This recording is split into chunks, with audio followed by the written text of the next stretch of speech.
I'm Jordan Mason with Simlinks.com. Hey, Hello. Jordan. Hi. Oh, hi. Very nice to chat with you guys. Nice Likewise. to meet you. All right. First things first. What about uh, this particular setting appealed to you for a new Predator story? Well, I think it found it appealing for several reasons. One, setting it so far in the past allowed us to do something very new with the predator creature in this movie. It also allowed us to have the heroes of the story be the Comanche. And because we're making an underdog story, I really found it exciting to, have the story of the making of the movie mirror the story that the protagonist inside the movie goes on, so where we're normally, seeing Comanche portrayed as the sidekick or the villain in a movie, now they're the hero. So would not have been possible if this movie were set in another time period.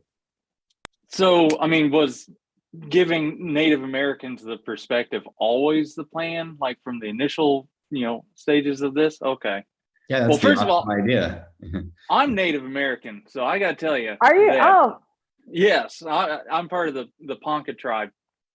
I, I grew up with Predator, so when I found out that this Predator movie was about Native Americans, I was thrilled. And as I watched, I was really impressed with how authentic it felt. Like there were so many things that felt like I was just, at home on my own reservation, and it was really neat to see the accuracy of that. There's a lot of attention there. What did you do from the outset to make sure that that level of care and detail was put into it?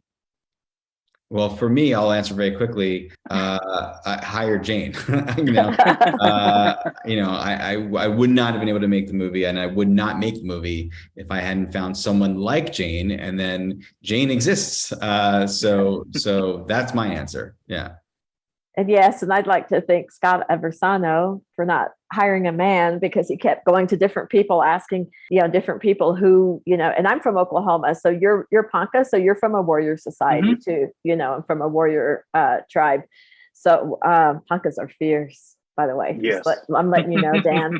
So the fact that they hired me, I was, because I knew once I saw what this film was and what the content was going to be, I knew I wanted to do this. I had interviewed for other things, and I had some other projects that kind of got sidelined because of COVID, because we shot this during the pandemic.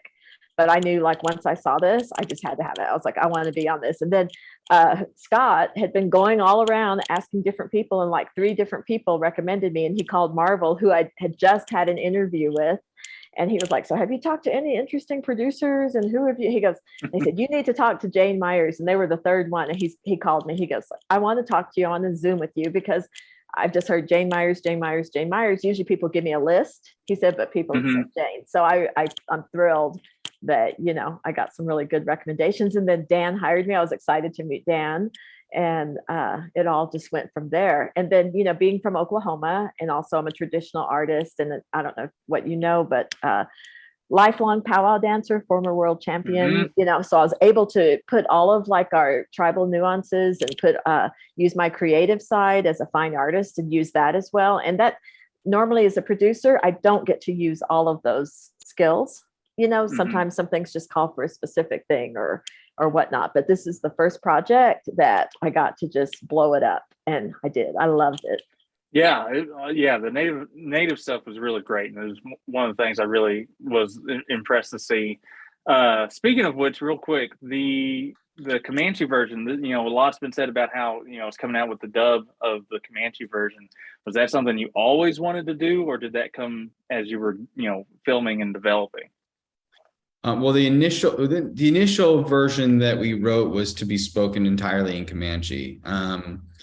But then as we iterated and found this sort of, as you saw, more hybrid approach, and frankly, there was an interim version where it started and in Comanche and then transitioned to English.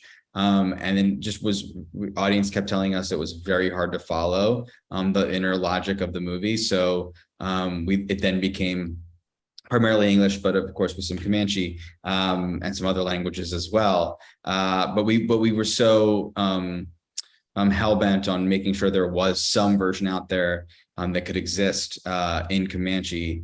So Jhane really spearheaded the development of the dub version that is monumental for so many reasons, but specifically, having the entire cast come back to reprise their roles. It's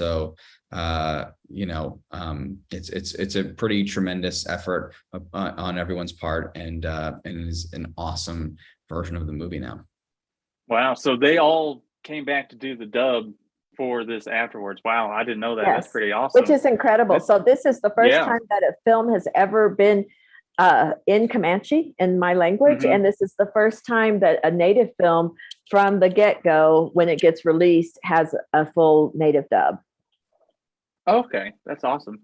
Well, I appreciate so much of your time. I know we got to head out, but I really appreciate you guys taking the time to chat with me and indulge me on some of my more native centered questions. Thank you so much. It was awesome, man. Thank you. Thank you.